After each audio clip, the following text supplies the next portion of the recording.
السلام علیکم ورحمۃ اللہ وبرکاتہ۔ معزز ناظرین،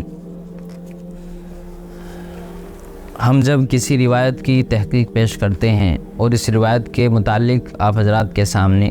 یہ بتاتے ہیں کہ یہ روایت درست نہیں ہے، یہ روایت من گھڑت ہے، یہ روایت موضوع ہے، تو بہت سارے احباب یہ سوال کرتے ہیں کہ آپ جو اس طرح کی روایتیں بیان کرتے ہیں ہم تو سالوں سے پڑھتے اور سنتے آ رہے ہیں اور آپ انہیں من گھڑت روایت کہہ دیتے ہیں۔ اگر مان بھی لیا جائے کہ یہ من گھڑت روایت ہے، یہ موضوع روایت ہے، یہ سند کے اعتبار سے غیر معتبر ہے، یہ ثابت نہیں ہے، تو کیا اگر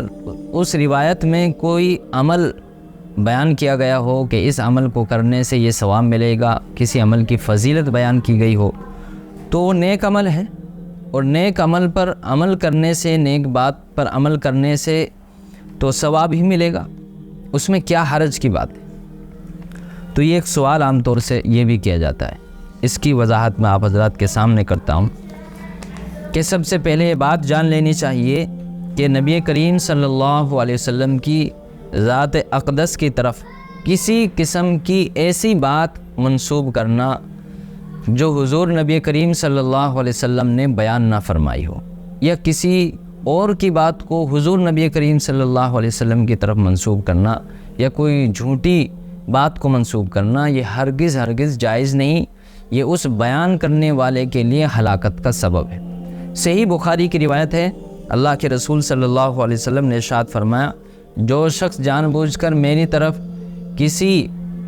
جھوٹی بات کو منسوب کرے تو اس کا ٹھکانہ جہنم ہے۔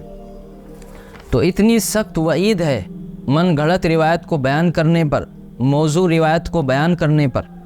اس لیے ہم اس طرح کی روایت کو آپ حضرات کے سامنے بیان کرتے ہیں۔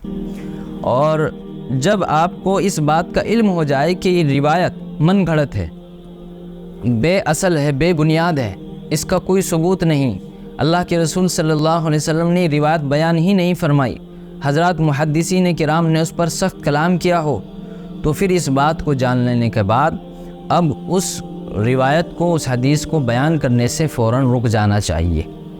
اور ہرگز اس جھوٹی بات کو بیان نہیں کرنا چاہیے۔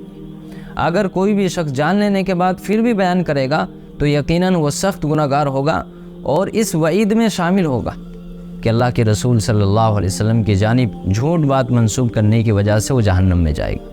اس لیے ہم آپ حضرات کے سامنے اس طرح کی روایتوں کو کھول کر واضح کر کے بیان کرتے ہیں تاکہ ہم اتنے بڑے گناہ سے بچ جائیں۔ اللہ ہم سب کو عمل کی توفیق عطا فرمائے۔